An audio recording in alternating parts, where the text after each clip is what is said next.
Après, il y a plusieurs choses qui interviennent pendant une césarienne. D'abord, savoir si elle est programmée ou si elle est faite en urgence. Voilà, ça conditionne quand même déjà un peu le cadre de la conscience, puisque la mère et le praticien sont préparés ou pas à cette intervention.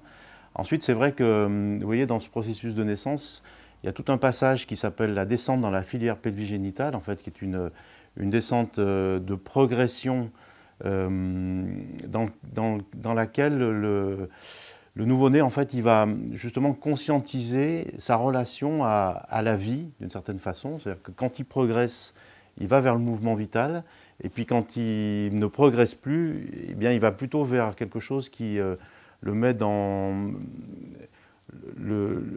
on peut dire, c'est un peu ce que j'appelle l'interface vivre et mourir. C'est-à-dire c'est ce qui va nous formater dans la conscience de la vie, la conscience de la mort. C'est pas forcément la vie, la mort au sens où on l'entend habituellement, c'est aussi tous les processus, vous voyez, de changement, de passage d'un état à un autre, d'évolution. Et le processus de mouvement, de changement, de passage d'un état à un autre, c'est ce qui fait notre vie, au fond.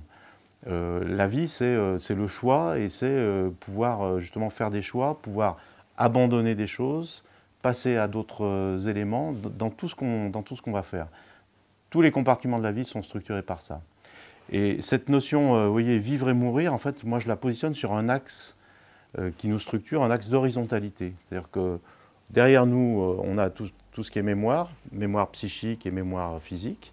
Et devant nous, on a tout ce qui est projet. Projet psychique, projet physique, comportement, activité. Et ce lien, en fait, vous voyez, d'horizontalité, eh bien, il est extrêmement structuré au moment de la descente dans la filière pelvigénitale. Et donc, s'il y a césarienne, eh bien, cette initiation, au fond, est occultée. Voilà. Donc, il va falloir que la personne trouve d'autres fonctions, ensuite, qui vont être structurées dans sa petite enfance, dans son adolescence, pour pouvoir réassimiler, finalement, cette interrelation vivre et mourir. Et donc, dans les césariennes, on s'aperçoit que très souvent, enfin, quand je vois des gens qui sont nés par césarienne, très souvent, cet aspect microbiotique est en défaut. Donc ça a pas mal de conséquences sur le digestif, sur l'immunité, il y a une grande communication, oui, entre ces cellules, ces bactéries de microbiotiques et puis le cerveau. On commence à répertorier tout ça, il y a des études qui sont faites là-dessus. Et donc tout ça, ça va avoir une importance essentielle, vous voyez, dans la vie relationnelle, dans l'immunité, dans le lien à soi, et puis donc du coup dans le lien aux choses, le lien aux autres. Donc je dirais, vous voyez, pour essayer de synthétiser, un impact très psycho-comportemental, puis un impact finalement très biologique et très physiologique et physique, et donc immunitaire.